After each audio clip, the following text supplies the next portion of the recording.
But geese are kind of cool, even though they're also evil.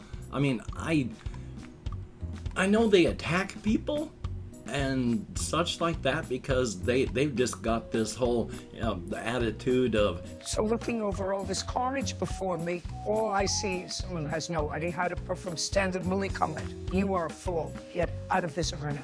well, howdy, nearly senior citizen here. Greetings, boys, girls, and all of our non-binary friends, and welcome to this, a brand new day. Definitely a thumbs up on that. I actually slept pretty good last night, but what I've started doing, I mean, it was about 1 o'clock before I actually got into bed and like asleep, but I used to take guanfacine for ADHD before I realized that all it did was make me sleepy and wasn't helping for the type of ADHD that I have.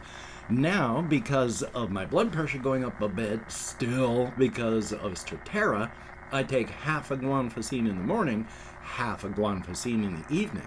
I took it at 6:30 last night, approximately 12 hours after I had taken it in the morning, and son of a gun, I actually slept through the night.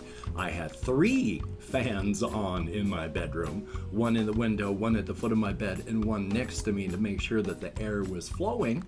But I slept well, and that was a very good thing. Definitely a thumbs up. And of course, front loading of YouTube videos. Thank you, YouTube algorithms. Hey, if you could toss me a like, that'd be very cool. If you could subscribe to the channel if you haven't yet, that'd be very awesome. If you could leave me a comment, I love those, and I answer as many as my executive dysfunction will allow. And also, I would like to thank each and every one of my Patreon patrons. These literally beautiful and literally awesome people are literally beautiful and literally awesome, helping to keep me and my kitty cat, my little hamster, alive. That is a very good thing. Greatly appreciate. Thumbs up and thank you so very, very much. The cost of living is greatly outpacing what I get in my disability, so keeping me alive is good. I mean, right now I'm out of money and I don't have any way to buy food. I got a little bit, but I'm going to be losing weight by the end of the month. If you'd like to help me out without becoming a patron, hey, I have a PayPal link, but that would help out. And if you'd like to help me out without sending money, I have an Amazon wishlist link with a whole bunch of cat food on it, so thumbs up. And hey, front loading a video over. Yay on that. Still though, I am alive. That is a good thing, and I'm checking my list because I do have some things written down on it, and some things are things that I do want to talk about, and some things are things that I don't. If that, I mean, just things that I thought of that I'm not quite sure if I really want to spend any time on them. One of them is I spoke about this on Twitter this morning. I mean, I've got some LPs for Oblivion that have gotten thousands of views, and I have no ideas what I did to make it get thousands of views. And then, like, yesterday's upload of Oblivion got 100, and I don't know what it is that makes these happen, especially since the things that I think are funny and that will do well don't, and the things that I have no idea, I'm just doing it, those are the ones that get like 3,000 views. I thought the title was funny. If you know gaming and such, you know, there's Five Nights at Freddy's, and then there's Markiplier, and then one of the meme things that's out there is if you talk about the past or some such, you talk about the bite of 87, and there's Markiplier going, is this the bite of 87? And that's that big meme thing. And so I put as the title of my thing, hey, is this the Daedric invasion of 87? I thought that was kind of funny. Yeah, got barely 100 views. Oh well. So I have no ideas what the algorithm does. I have no ideas what people want or like. I mean, I'm a people, but I don't understand people. So it's very difficult for me to human being. Thumbs up for that. Also on the list, just the other day, I was out walkies, and there was a whole, not a flock? Was it one of those V things? It was some migrating Canadian geese that was swooping by overhead, and they were honking, and they flew by real close. It was just over the top of a building, and I was like just across the street from the building. And I mean, that's nothing, it's just flying birds. But geese are kind of cool, even though they're also evil. I mean, I know they attack people and such like that, because they've just got this whole the attitude of, you know what, I'm mad at the world, and that guy especially, to hell with that guy, and then fly over to attack. So I've seen stuff like that happen, and there's been pictures of people being attacked by geese on college campuses where you're not supposed to walk in a certain place because there's a goose that gets pissed off if you do so. So it was just cool to watch them fly by, while also thinking that they're probably devils. I mean, I'd hate to get attacked by a goose. I'd lose.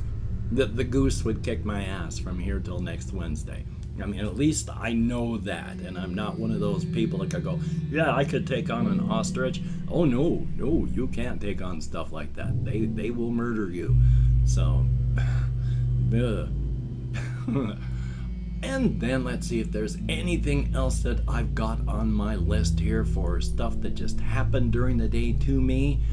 Not much. Yesterday was just a day. I fell asleep a fair amount because it's starting to get warm, and I fall asleep when it gets warm because on top of that, my Stratera can make you drowsy. I take the guanfacine that makes you drowsy. And then there's the heat that makes you drowsy. So I've got a big, the trifecta of you're going to fall asleep now happening. The good thing about Stratera is I am still just not time blind. I mean, the day actually, yesterday, dragged at times. I mean, it felt like the day had gone by, and it was only 2 o'clock. It had already felt like 18 hours, and oh my God. So that part's fun. I'm not able to concentrate, think, and remember as well as when I was taking Ritalin. That's fine. I'm still thinking, remembering, and concentrating better than when I was unmedicated. So that's a good thing. But now I'm going to go on to all of the creative stuff that I've been thinking about, because for me, that since there's not a lot happening in my life, and I haven't got my camera out yet to go out and make videos and such, the most important thing that's happening to me right now is this creative project that I'm working on. And so because I spend so much time thinking about it and working on it and trying to get it all together in my head, yeah, of course I want to share it with everybody. I think it's awesome. Definitely a thumbs up on that. So the stuff that I've got written down is, now, yeah, once again, yesterday I talked about how I've drift between and flow between subjects now instead of just hyperfixating a lot. I mean, I was hyperfixating on Utok, and I'm still fixated on Utok. But when I think about everything else, it's sort of, I do a little bit of work here, and then I'm drifting off and doing a little bit of work on this, and then drifting away and thinking about that. And so that's a little bit less focused than I like, because smaller details can be forgotten because it's just drift in, think, oh yeah, associations, and then gone off to another subject. And since I'm not remembering perfectly. But on the actual project itself, writing stuff down, I've talked before about the character of Gal Adea, where when she's like 12 years old, there is a shifting of stuff, and there is a fun dungeon that appears in her house, and she and her friends go down into it, and 999 times out of 1,000 you're perfectly fine to go adventuring into things like this. That one time it could be, oh, this is a lair of something that's hungry, or it could be a dungeon where there's a lot of traps, and they discover it's a trap dungeon when they find the corpse of a guy who got crushed in a piston / rock trap, smashed the upper part of his body to about this thick. And she found the sword that this guy had, which was an inertial sword that she discovered in time, that as you use it, just as a regular sword, it stores up inertial energy, so that when you hit a certain combination of clicks on the hilt, it takes all that inertia that it's been saving up and it goes straight forward, because how are you going to stop several tons worth of inertia? You can't as a human being.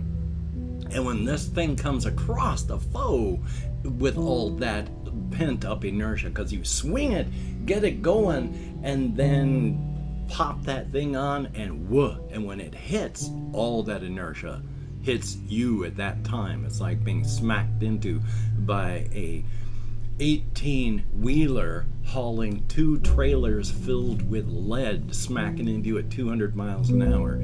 Bodies tend to granulate, if not immediately liquefy, and become almost gaseous. So you don't want to get hit with her sword.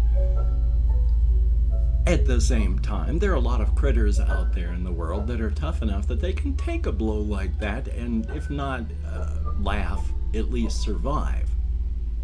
And so she has fights and battles about every 10 years while she's going through life.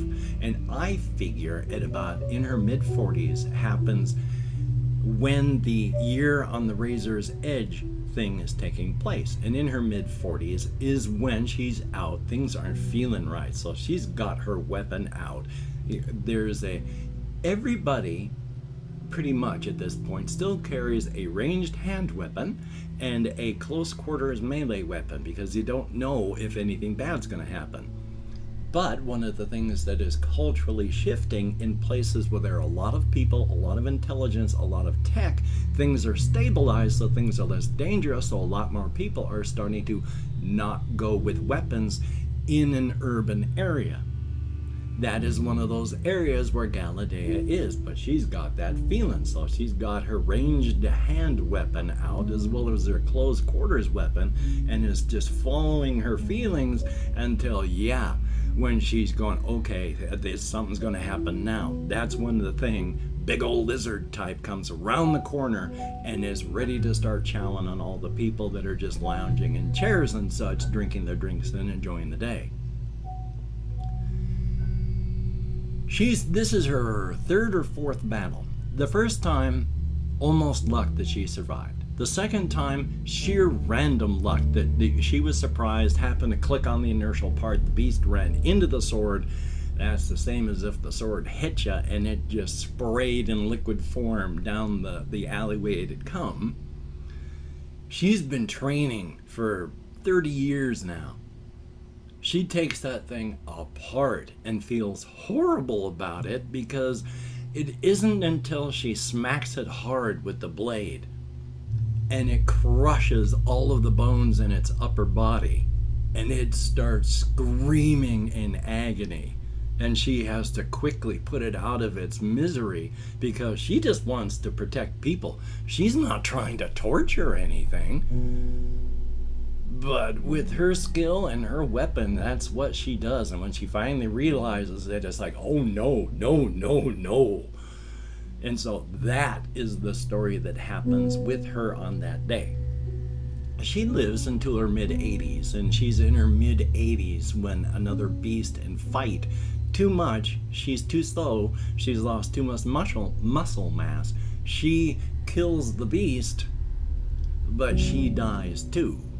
So at least, hey, every 10 years, and again, as I've said with her, it's rough to have to fight for your survival and those around you, but this is just her way of giving back to the community, and she is glad and proud to use her skills and talents to serve those around her. So when she does manage to save people in one of those life battles like that, she's not sad or unhappy. It's like, why is this happening? No. It's, I am glad I got to use my skills, talents, and abilities to give back. So that's working out on that story. And of course, I've still got the one section where this is going in as well. I'm not sure if it's before. I think it's, well, of course it's going to be after, because it happens fairly early in the project when the Apple Rock Kaiju starts eating everyone. But this is when one of the villages on one of the outer edges, a couple 100 kilometers and several hundred layers out from the Apple Rock layer, where they're having issues with these things that will store like severed human heads in stacks in places, and nobody's sure what, why, whose heads, and why is this happening. And then in their village, there's a stack of heads, and they find that one of them belongs to a villager, one of their own, Mary DeShane. Someone recognizes her head, And so there's the thing. They got to start going in at least pairs. And one of the neighbors and one of the sheriffs there heads out to Mary DeShane's house, and yeah, they find her headless body there. And it's hopefully she died before the thing pulled her head off, because it was, you can tell from the damage done, it was just basically brace, grab, pull. So yeah, hopefully she wasn't alive to feel that happening. But that's where all the head, at least one of the heads in the stack came from. Now, what's going to keep happening to this little place? Are they going to come back to collect more heads? I'm not sure. This is a thing that started before all of this began, and it's probably something that's going to continue after all of this is over. Probably just bits of terror, and then the occasional victim off of Apple Rock, but most 99.99999 and some victims appear to be just people other layers far away. No one knows who, what, why, or how this is happening, and why are they just storing heads in places? Is it a threat, a warning? Are they just storing them like acorns? So yeah, I'm still working on that. I've talked about it before. This is just further contextualizing and going in more in depth on what's happening. There is more, and I do want to talk about it, but, well, real quick, I'll say this. On the whole cryptid part of the setting,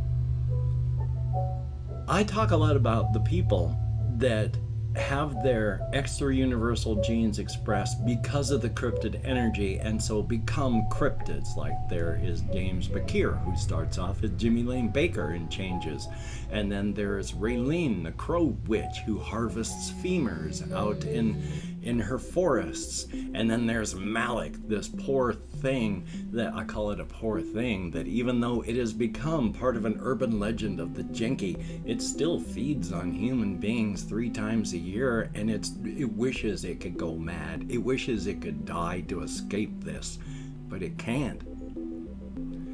All of these cryptids are, yes, those that have either they are created or they have their genes expressed. But not all cryptids are like that. In the world of this setting, there are vast colonies of like Bigfoot, Sasquatch, abominable snowmen, yetis, all sorts of things. There isn't just the one Nessie. There are Nessies everywhere around the world. Every type of ghost, cryptid, horrific thing, nightmare, werewolf, whatever. The world is filled with these things to the brim. Except if you don't have a cryptid sense, you'll never be able to interact with them. You'll never even know they're there. Unless, of course, there's someone like James Bakir, who, when he chooses you as a victim, oh, you've suddenly got cryptid sight. You can see him for what he really is. But past that, no. Most people cannot sense anything cryptid-like at all. Most people just have zero cryptid sense. As your cryptid sense gets higher, you're one of those who feels that unease, that terror, that around places. And the greater your sense, the more you can hone in and find that sense of dread about where things are. There are, of course, those who find that they crave that sense, and it's not horrible and awful, it's just they need it and they want it. These are the people who have passed that threshold where, boing, they've got the full cryptid sense. They can see it just like you have the sight for the regular stuff, where you can pass through the doors into the razor's edge. So the world is filled with things. It's just that there's also those individuals that have their extra universal genes expressed because of the cryptid energy. But that's actually just a small percentage of the cryptids in the world, so thumbs up for that. And of course, I've opened up 24 hours worth of comments in my community tab, and I'm going to go through and thank to however many people have left me comments in the past 24 hours. If I mispronounce the username, no disrespect is intended, and even though I count American Sign Language, well, you've already seen how my brain works. We have JAYY. Yeah, insomnia sucks bad. Tuna 1989, thumbs up and thank you. Eric Southard, I do plan on playing and recording Open Morrowind for the channel. Kryptonite, thumbs up, and I drink a lot. Oh my god, I'm constantly urinating through the day. So it's not quite dehydration, I think, I'm not sure. Sard778 returns, CODM. Oh yeah, well Madison Cawthorn is he's gonna get a job. He's not gone. Floramu, oh, hunker down and get into survival mode. It's rough in the world right now. There is Fish Sticks 95, thumbs up and thank you. Blowbird, greatly appreciated. Swaz, thumbs up and thank you. Lucas, greatly appreciated. A Loon Wolf, thumbs up, and yeah, I need to visit altars and guzzle some potions in my oblivion. Oof. Coco's, greatly appreciated. Troy McDivitt, thumbs up, and yeah, it's a rough thing. I don't know. Eric Garcia, thumbs up. And then we have Wasabi Covered Nuts, thumbs up. Jesse Koskinen, always good to see you in the comments now. I have come to really appreciate seeing you. And then there is Ben B, thumbs up and thank you. Oh, it's rough, but compared to my health issues with the whole urinary issue thing going on right now, I'm worried about it because it could be my bladder, my kidneys, could mean death, but I've also got my heart issue going on right now, and that's scary too. So, Ice Damon, thumbs up and thank you. There is Federico Roca, thumbs up, and that is it. 19 people who left me comments in the past 24 hours. Thumbs up and thank you. You get me out of my head and into the world and dealing with real people. And ever since I shook up how my videos are and changed the whole thing, I run longer than 20 minutes now. I am so sorry. If you watch to the very end, right to here especially, thank you so much. It is greatly appreciated. I'm going to try and get done the things that I have to get done. I forgot I have therapy today, so this is going to be posted late. So, until we meet again, and yeah, no vaccination stuff today, but you take care. Have a great day today. I will see you on the flip side. And that is a very good thing. It's definitely a thumbs up on that.